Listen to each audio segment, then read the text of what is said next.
Welcome to Storytimer at Large.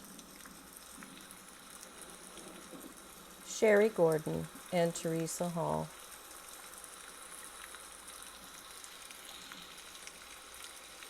Decatur, Illinois is a small town about an hour south of Chicago. Small towns are usually places where everybody knows everybody and people trust their neighbors. Children can play outside unattended, uh, relatively safely. For the most part, that's true. And for the most part, nothing bad ever happens. Halloween in 1984 in Decatur, Illinois started off like any other. Children were excited about candy and costumes and spooky fun, and they were thrilled to be heading out into the night to go trick or treating. Three little girls in Decatur, Illinois also went out that night. Sherry Gordon, 12, and two sisters, Theresa Hall and Patricia Hall. They were cousins with Sherry. The Hall sisters were. The girls knew their way around the neighborhood, and there were lots of children running around outside, so no one was particularly worried. And why should they be? There's safety in numbers. These were three girls who were together. The oldest was 12. The Theresa Hall was 9. Patricia Hall was 7. They're pretty savvy, at that point. They know their way around town. They know how to knock on a door, trick or treat, go home.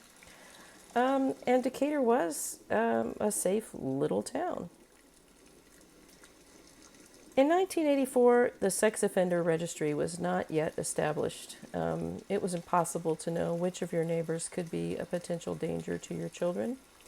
You just had to do your best. You had to raise kids that were, you know, safe. Knew a little bit about stranger danger, and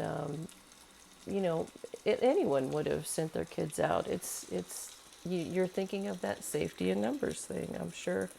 In 1984, if I'd been parents of these girls, I would have done exactly the same thing. The girls had gone out earlier in the evening and stopped by their own home for a little while, but then they decided to head back out. But after that, they never came home.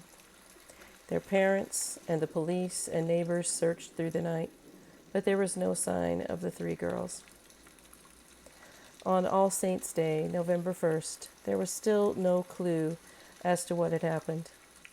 On November 2nd, 1984, All Souls' Day, the girls were found in an empty apartment building by construction workers. Sherry Gordon and Theresa Hall had been sexually assaulted and murdered. Sherry is on the left there, and Theresa is on the right in these photos. Um, I, their outfits there are very typical for 1984 school photos. The poor girls, Sherry Gordon and Theresa Hall, had been, as I said, sexually assaulted and murdered in this abandoned, empty apartment building. 7-year-old Patricia, the youngest, was found hiding in a closet. Patricia Hall was cold and traumatized, but she was miraculously alive. She must have been suffering from shock. I mean, my gosh, poor little girl. The girls' family, friends, and teachers in Decatur were absolutely devastated. Patricia's family was by her side in the hospital even as they went through the painful process of planning funerals. Sherry Gordon, on the left there, had been 12. She loved her school, Spencer School, and she was a hardworking student.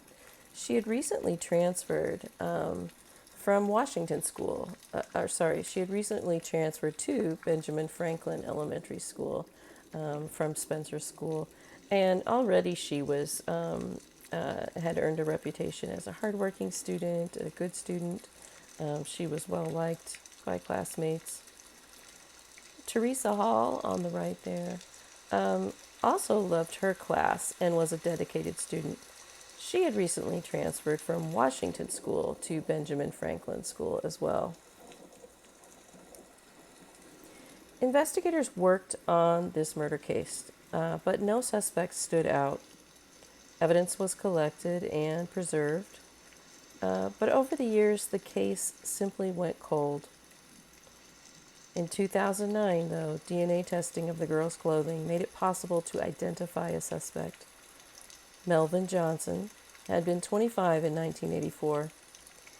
He had already a long criminal history by then, including sexual assaults and sexual offenses against children. In 2009, a prayer vigil was held in Decatur when the announcement was made that someone had been linked by DNA to the murder of these two girls. The community grieved all over again the loss of these two girls and the trauma that Patricia Hall had gone through. The little town of Decatur lost so much at Halloween in 1984. That small town sense of security and trust in your neighbors had been erased that night. Two little girls with so much promise were taken, and another little girl was terribly traumatized. The ripple effects of trauma for this community were just devastating. Who was Melvin Johnson? Who was this man? Well, in 1978, Melvin Johnson had warrants issued by Decatur police, same town, for deviant sexual assault, attempted deviant sexual assault, and taking liberties with a 10-year-old male child. He was on the run from those warrants when he was pulled over by police in Carbondale, Illinois. He fled on foot from police and hid for a day in the coal bin of a local family's basement. The homeowner discovered him and called the police. Melvin Johnson was arrested, tried, and convicted in 1978 for those crimes against that child. He was sentenced to 6 years in prison for his crimes, but he was back out in 1984 and back in Decatur. Were police there not aware of his past? I mean, it's a small town. It seems like somebody had to be able to remember only 6 years back. Did police even know that he was back in town after being released from jail? Police might not have thought of him because his prior crimes were committed against a young male victim. But in cases I've studied about pedophiles, they don't always prefer one sex over another. Some of them sexually abuse all kinds of children. Melvin Johnson had a romantic partner in the 1980s in Decatur. His name was John L. Woods.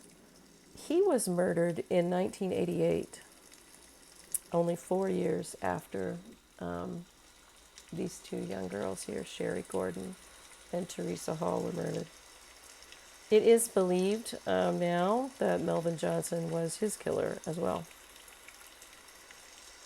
In 2009, when Melvin Johnson was identified as the killer, he was already dead. He died of stomach cancer in a Texas prison in 2003. He was in prison for charges unrelated to crimes against children, ironically. It was property crimes. Melvin Johnson is considered a suspect in other murders in Illinois and possibly Indiana. Sherry Gordon and Theresa Lee Hall were both buried at Greenwood Cemetery in Decatur, Illinois. It seems fitting that these two cousins, who were such close friends, are there together. Sherry and Theresa had so much promise. They should have had long lives, rich with all the experiences that make life meaningful. They should still be here today. Rest in peace, Sherry Gordon and Theresa Hall.